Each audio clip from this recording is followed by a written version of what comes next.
Step 2 is the fun step, envision. Why is it the fun step?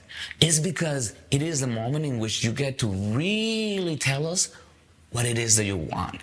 And we want you to do this with your family and friends, or with stakeholders and people within the team, people that will be affected by this project. If it's a public job, it will be the community. If it is a private home, it will be you, your children, your family, your grandmother. If it is a commercial office space, all of the members that will be involved on that will use that space, and users should be involved. During that step, you get to write what you want as a program.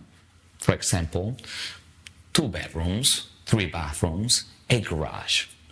That tells us the what. And we will have an idea of that from the first initial consultation, and it will be on our contract. But we want to get it from you in writing, because that's the target. We want to make sure you get everything you want. So not only are you going to write that, and you could also write definitions of what that feels like too, but we want you to use images. You know the say, a picture is worth 1,000 words. So if you're able to produce a set of images on a nice package and send that over to us, it will really click. We will really understand each other. Don't worry, if you've never done this before, we're going to upload different documents of samples of different projects that we've had and very successful Envision steps. So there's nothing to worry about. At the end of the day, this step will help us understand the what and the why of this project. It is everything you want on a vision. That's why it's called Envision, all right? And I like to relate that to, for instance, if you show us a bunch of pictures of the ocean and water and views, it will immediately let us know how much you love the light in the ocean and things like that. It helps us define the theme of your project. At the very end of the day, it is your project, not mine.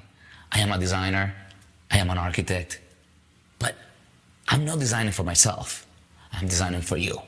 And that's what the entire Office of Flow Design Architects is doing. So we need to understand what it is that you want.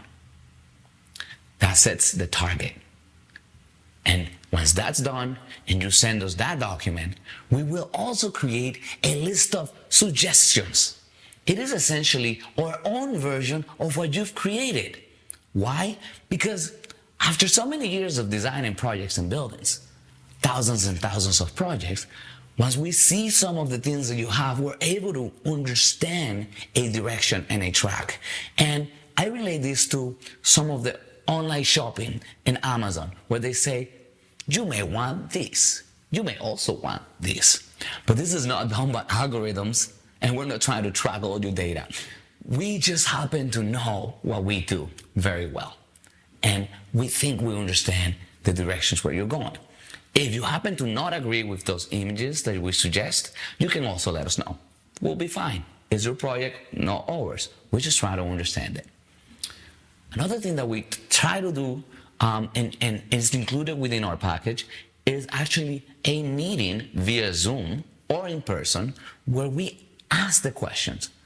What is it about these images? What are you looking for? Oftentimes, we don't even need to meet.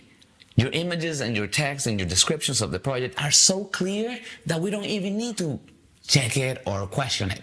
It is self-evident. But there are moments in which something doesn't make sense, or maybe we're just very curious about the direction, and we will do a meeting so that we can understand what it is that you're looking for. After that package is put together and sent, you do the same thing you did for step 1. Review it, sign it, and approve it.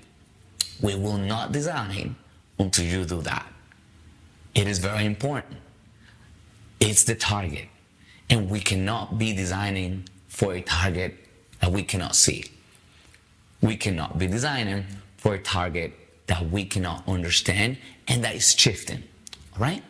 So once that's completed, we can move to the next step.